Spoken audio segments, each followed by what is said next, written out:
March 18th, Uriah Faber's A1 Combat 9 goes down in Long Beach. I am talking to the conquistador, Eugene Correa. He joins me again. Eugene, welcome back, my man. It's always good to have you back on my show. I love talking to you. Thank you, brother. Thank you, I Tyler. Nice hearing from you all the time too, man. let's talk about where you're at right now. I know you're getting ready to turn 30 years old, and that is a huge milestone, not only in life, but I feel in fighting. The good fighters, the guys that are making these title runs, they're in their Yes, athletic prime, and they do that at yes, around 30 years old. I want to know yes. when you hit that milestone, what are some of your goals that you have in mind for this year? I think you just get more desperate, man. Like for me, I'm more desperate more than ever now. And now at 30, you lose friends. Everybody goes their own path. Everybody have different. Most people have different goals. They settle with a house and things like that. That's fine. I mean, everybody wants that. Who doesn't? So Mm-hmm. you start looking left and right, and your corners get smaller. People are not around. So you're like, okay, I need to start making money, man. And if this is the only shit I've been doing the whole last decade or two, then I need to now make bucks out of this, man. If it isn't like fucking, this isn't like chump change what we're talking about. We gotta start going for the gold, bro. We gotta go for the gold now. And for sure, I'm like more like desperate more than ever, bro. Just trying to pick up my activity and my records and at least fight more. Um, have my record build up more, get in the UFC. Besides that, man, at 30, I feel I'm stronger. Yeah, I'm in my prime, but getting closer to 30. But I also feel like when I get injured, it takes longer. I'm not Yeah. like in my teens anymore or early 20s to where like 2 3 days go by and you don't have that injury or that joint pain. Now it stays around a little longer, but it's all right, man. I'm still young, bro. I'm not. I can only imagine fucking old farts like Glover Teixeira or those guys still Right. fighting. Andre Arlovsky. I'm like, damn, those guys are like 44. But you're So perfect so though. I Like I can't complain. I can't complain. I just you're, gotta go and do things. you're perfect. You're still a young guy. You're just getting into your athletic prime right now. And like the best part about your career is right around the corner. And what's Yes, sir. refreshing about what you just said is you're aware of that. Like, like, okay, this is my window and I need to make a run. Like, the time is now to make Yeah, money. I feel like there are a lot of exactly. guys that are in your like age range that maybe let off the gas a little bit. Like, oh, I still got time. I'm like, bro, you really don't though. Like, you need to like use your time wisely, and it's that's the vibe I get from you is like you want to use your time wisely and you want to take advantage of Exactly. this window that you have. Exactly. Exactly. And then looking back at the canceled bouts I've had, um, canceled events, canceled fighters pulling out, or even myself getting injured, I look back and I'm like, man, I could have had another 4 wins pro, or amateur another 5 6 7 wins pro. I mean amateur.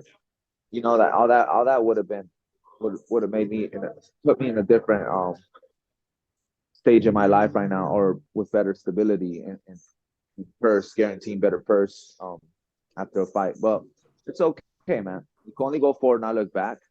And right now, I'm just keeping my chin up and keep my head up Hey, and going on in this career still, even though it's tough, but it's fun. if there's anybody that's learned from adversity, it's you. You were in the red for a little while and you've never really looked back since 2019. Every single time you have been in the cage, you're getting these guys out in the very first round. You have a gift of finishing fights. You're a great Exactly. mixed martial artist. Your If not, submission I've if game. not I've if not I've been finished too though. But about two But times, 3 times I've been finished the first round too. But it is what it is. I get it. I'm excited, and I think people like that, and they're starting to realize that. Keep those eyes open because it could end at any moment. hey, if what I like, one of the reasons why I like watching you fight so much is because like you go for that kill when at all points, like you're constantly Right. looking for a kill. Like you better have awareness when you're fighting somebody like you, because if you leave a limb out there, Thanks, like bro. you're gonna grab it, you're going to attack it. That's why I like watching you fight. David Douglas, you showed that. We talked about that the last time you were on the show. It was one of the fastest submissions I've ever seen in my life. And I watch tons of MMA, and it was one of the fastest I've ever seen in my life. You have another tough Thanks, guy, bro. Owen Craugh. I don't really know a whole lot about Owen. I know that he's fought one time at A1 Combat before. What's your Right. thought? What is when you look at this kid? What do you see? Is there anything about his game that stands out to you? I think it's gonna be good. I think it's gonna be good because he's a grappler too, but Mm-hmm. he's more of a wrestler, right? I know he's probably knows nowadays all wrestlers know some jiu-jitsu, at least basics. But I'm not impressed.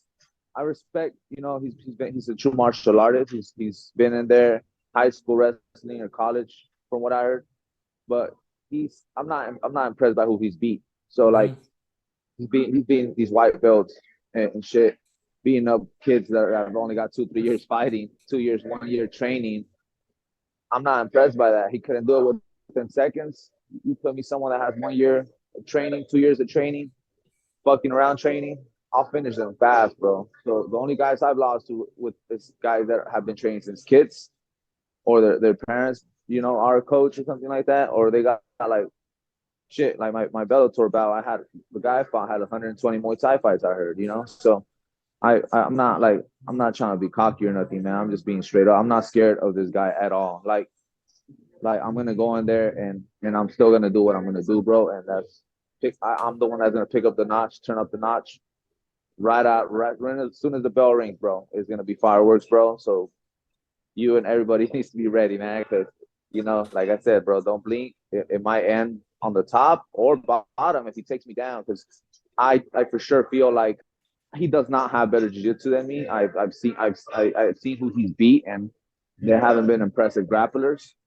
With that being said, bro, I don't think he's gonna outstrike me neither. But it's also God's plan. So I Mm-hmm. gotta I gotta be humble because I don't want to get humbled in my hometown. So you best believe I'm gonna show up with respect, but I'm also gonna end it with respect. I was just going to ask you that question. This fight's in Long Beach, like that's your neighborhood. You're the Long Beach guy. With this fight happening in your backyard, do you have to approach it a little bit different because there's so many people from your neighborhood and from your gym that obviously want to go watch you fight? Yeah, yeah. I definitely wanna use my hands and my kicks. Go get a knockout. I haven't had a knockout in a while, man. So I'm excited for that. I've been training. My last fight, that's how I wanted to end the fight with my kickboxing. I've improved a lot of things since I got dropped my fight 4 years ago in Bellator. So um, I just the fights have happened to go to the ground, but and I also have ground game. So, but I wanna make it exciting, bro. A lot of people in Long Beach like knockouts. They're hood people. They're like, ah man, come on, like they're not here with the grappling. So I get it. Maybe I need that in my resume. Maybe I need a fast knockout now too. So Dana White or Uriah Faber or someone give me this title shot. Which it's already talked to in the works for. Like I should get it next after this win, if God lets it. But after that, like I just think I got to continue the streak, man, with all finishes, and hopefully it goes up from there.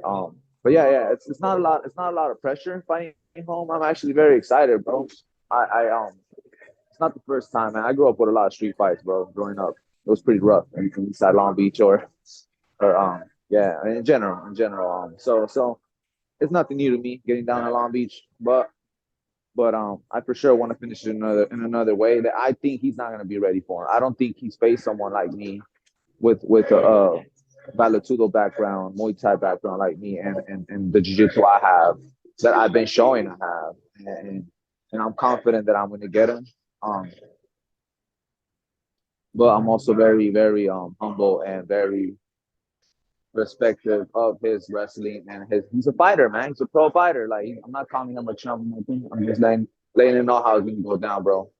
Absolutely. And hey, props to your opponent. Nothing but love and respect to him because he agreed to fight you. I'm sure not a lot of people do. So I give him respect for that. March 18th, that's when the action happens. It will be on UFC Fight Pass. Make sure you guys check that out. I wanted to give you the final word, though, my man. If you had anyone that you wanted to thank, or if there's anyone that you need to shout out before I let you go today, I want to give you that chance. Yeah, I wanted to shout out pretty much all my sponsors.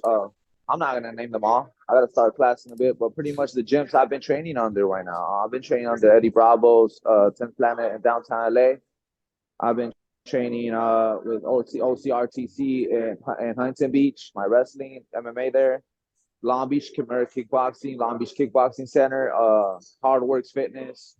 Um, yeah, yeah, man. Those are four of the gyms that are fucking with me right now, and I don't think I need more. I just being a trainer full time and working at multiple gyms. Sometimes I also have another side job. I'm like, okay, I need to have flexibility and you know I got to rely on open schedule. Also, just I try to go where I could learn the best. Like if this gym is not providing great stand up, then I'm gonna go over here, right, and get it over here. If this gym doesn't have great jiu-jitsu, but they're good MMA, well, I'm gonna go over here. This jiu-jitsu gym doesn't have wrestling, well shit. I gotta drive my ass up here. I'm driving from fucking West LA to Huntington Beach, bro, to Long Beach, to downtown LA. You know what I'm saying? To just to get the training, the right training I need to Monday through Saturday, Monday through This is Friday. why I like watching you Um, fight, because you don't fuck around and you do what you need to I don't do fuck to around. get I don't go better. to that Planet Fitness and get buff and then hit the bag and then fuck around and spar once a week. And then because I wrestled and I did this shit 10 years ago, I think I'm ready. Nah, bro. I'm out here getting it, bro. And whoever's gonna be in front of my face, these next two fights in Long Beach is gonna get it, bro. And that's with a knockout or submission. Um, God lets it, of course, but we're here, man. We're here, baby. And We're thank you here. so much for your time, bro. And it'll be a great show. I hope you enjoy it.